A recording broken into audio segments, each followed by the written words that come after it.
On Wednesday, January 8th, Special Forces World's Toughest Test Season 3 USA. I'm going to be covering that in Patreon as well.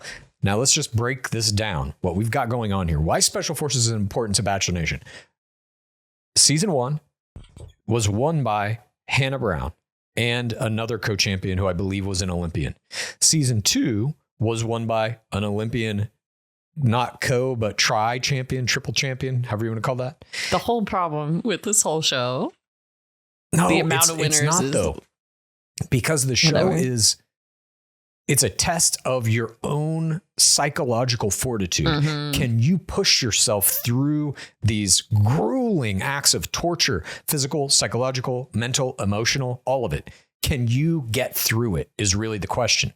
And so far, again, season 1 had an Olympian and Hannah Brown, got through it all and won. Season 2 had an Olympian and Tyler Cameron and won Nicholas Vial. So far, both seasons have had Bachelor franchise champions. Season 3 begins Wednesday, and we will see if that holds true again. Here's who's in this season. Again, I'll be watching this on Patreon. Please watch it with me.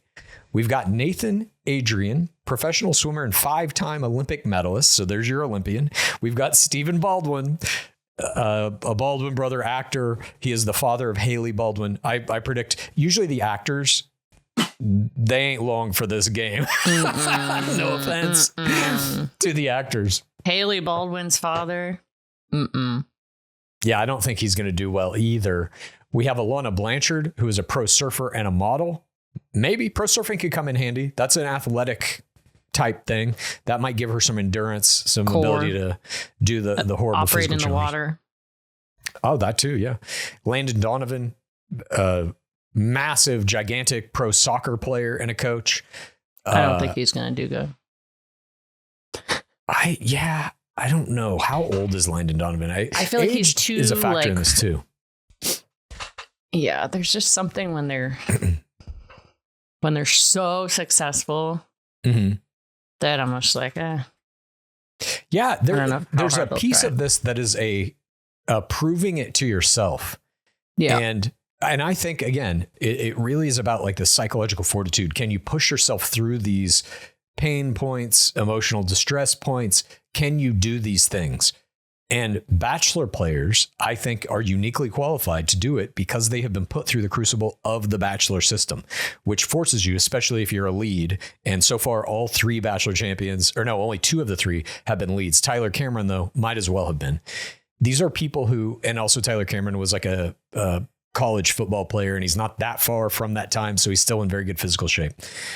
But I do think that ability to push yourself through the experience of being a lead on The Bachelor is much harder than this show is 8 days long, and it's 8 grueling days of torture for sure, but it's only 8 days. And when a Bachelor player looks back on their career and they're like, I was the Bachelor for 2 months. I was being essentially tortured every day of that. I've already practiced being tortured. Yeah. Exactly. Like, this is a cakewalk. At any rate, let's go through the rest of this cast. We got Carrie Hart, a motocross champion. Maybe. I don't know. Maybe. I don't know who that is. Brody Jenner, TV personality, DJ who's known for MTV's The Hills. Also the son of Caitlyn Olympian? Jenner. Yeah. Son of an Olympian. I don't think long for this world. Marion Jones, Olympic track and field athlete.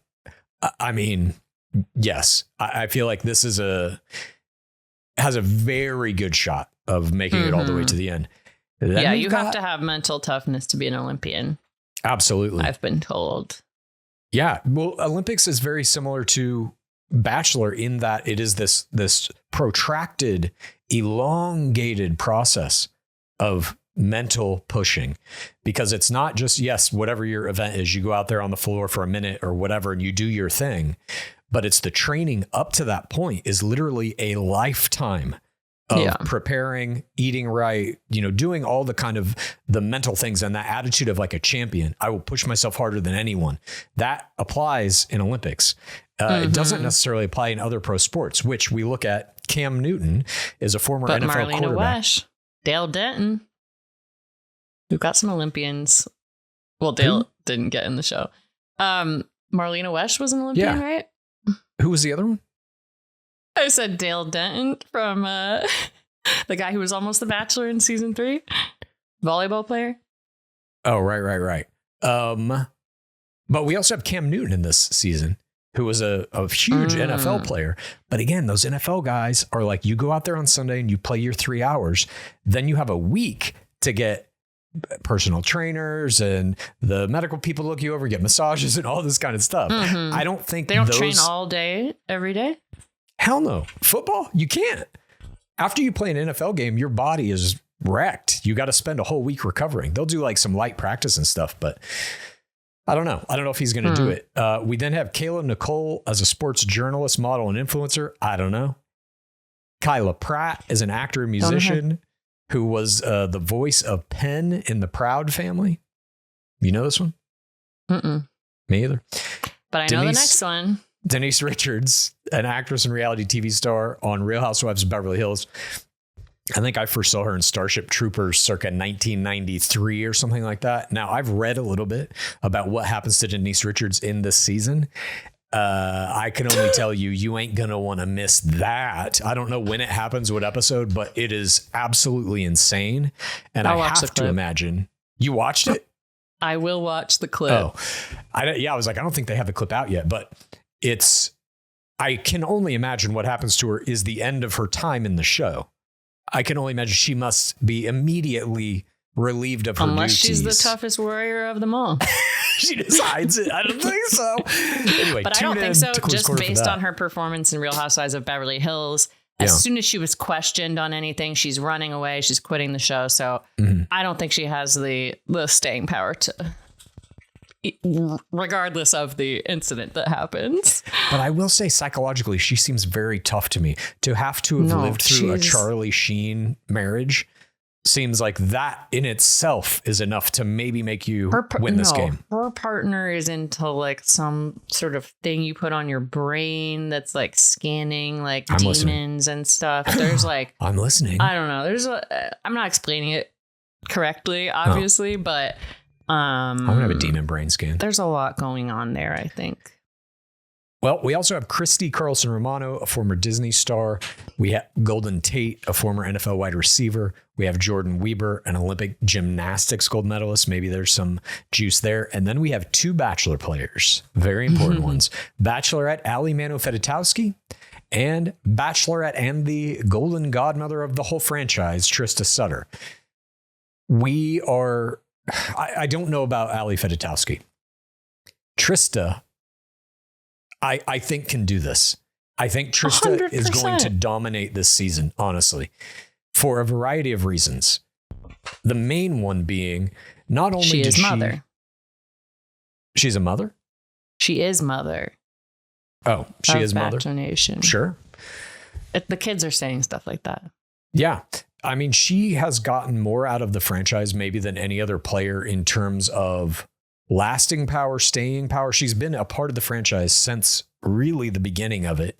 She was kind of the proof that made the franchise viable. She got married where Alex Michelle didn't. She's still together with Ryan Sutter. They have kids, all this stuff. But she pretended to not know Ryan Sutter that whole time. That's hard to do. Do you think she knew? I'm just kidding. But I have heard a conspiracy that, I mean, I've heard it on Love is Blind as well, of just like couples being set up. I think she just has that mentality to have gone through the first season of The Bachelorette as The Bachelorette. I can't imagine what horrors were visited upon her that we will never know about. But then to also be in the franchise for the next 20 plus years, coming back as fairy godmother, coming back to, tell-alls and after the final roses to bestow blessings upon people, all the things she's done. The wicked date. Yeah. And I think she's looking now, third wave is popping off and she's now getting these opportunities.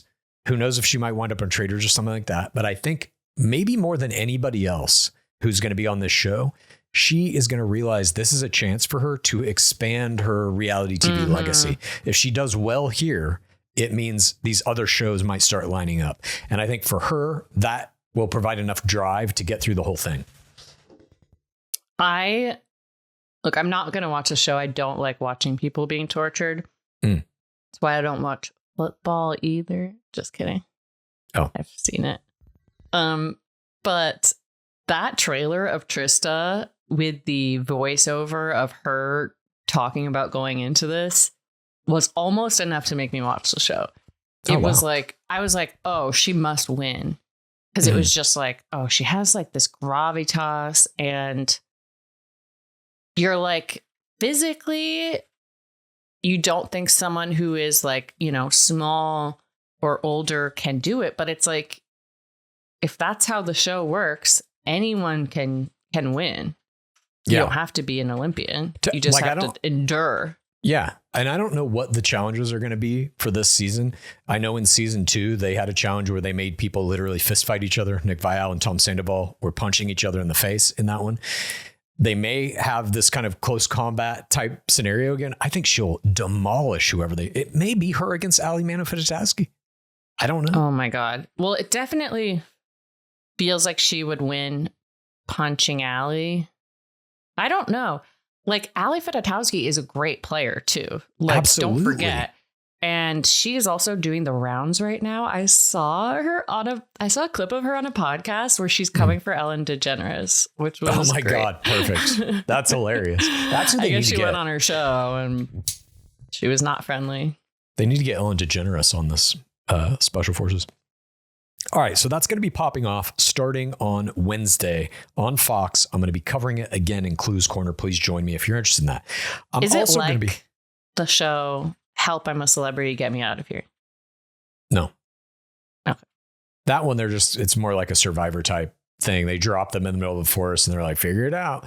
This is these Green Berets, Special Forces, Navy SEALs, all kinds of like ex-hardcore military guys, they make you sleep in a horrible living conditions kind of bunker in whatever the environments are always like hostile environments. So like last season, it was this bitter cold place in like Siberia or something. And they wake them up at 4 a.m. and they're like, get your backpacks on. We've got a mission. And then they've got to carry like a 500-pound boat 2 miles across a thing, put it across a river. There's a shot last season of they're all lined up after they just did this horrible march. And Tyler Cameron's sitting there and he just projectile vomits because he's so out of breath, so exhausted. So we're looking forward to that.